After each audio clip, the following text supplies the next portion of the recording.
The chapter begins with the vice admirals preparing to assist Saturn in battle, but Saturn orders them to stand down.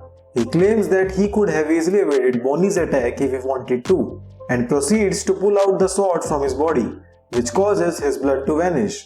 Using an aura emitted from his eyes, Saturn attacks Bonnie and Sanji, causing them to bleed from the head, but their heads do not explode. Kizaru apologizes to Saturn, who is still lying on the ground and unable to move. Saturn then attempts to stomp on the Luffy, but Frankie extends his arm and saves him. Though conscious, Luffy remains silent throughout the chapter. Vegapunk, Bonnie, Sanji and Frankie all are paralyzed by Saturn's mysterious power.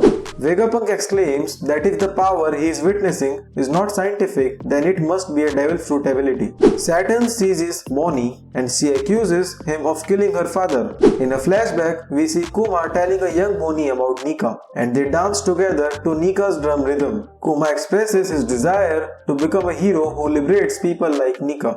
In the present, Saturn reveals that Kuma is a part of Buccaneer race, a group of people who committed crimes in the past. Members of Buccaneer race possesses the blood of giants, which make them abnormally strong. Another flashback takes us 47 years ago to the Sorbet Kingdom, where Kuma was born into a normal family. His father was a member of Buccaneer race and his mother was a regular human. The information about Kuma's blood test was leaked to a world government agent at the hospital. So Kuma's entire family was captured and become slaves in Marijoa due to their strength. After his mother's death, Kuma's father tells him about the legend of Nika. Kuma's father says it's a legend that has been passed down among Buccaneer race members. Kuma's father makes Nika's drum rhythm sound and start dancing for Kuma, but he is suddenly shot in the head by a Celestial Dragon for making too much noise. Cut to 38 years ago, Celestial Dragon explains that once every 3 years, the Celestial Dragons come down from Marijoa and conduct a human hunting game on a non-government island.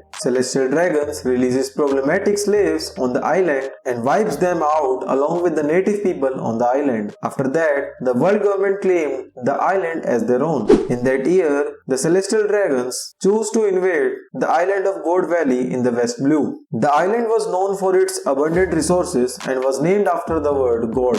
However, the king of the island tried to stop them and was killed by Saint Garling. Garling is expected to be the champion of this year's game, even though it hasn't started yet. He is a young handsome man with half-moon hair and no beard, and many celestial dragons are swooning over him. Saturn is also present in the God Valley and looks exactly the same as he does in the present. He receives the news that the Buccaneer child slave who escaped has been captured.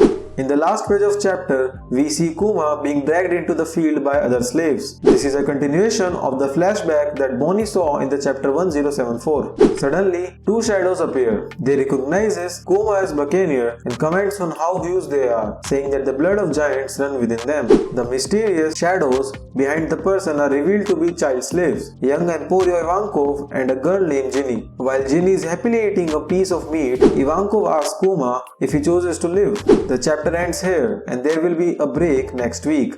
That's it for today guys. I hope you liked the video. If yes, then just hit the subscribe button and I will see you next week.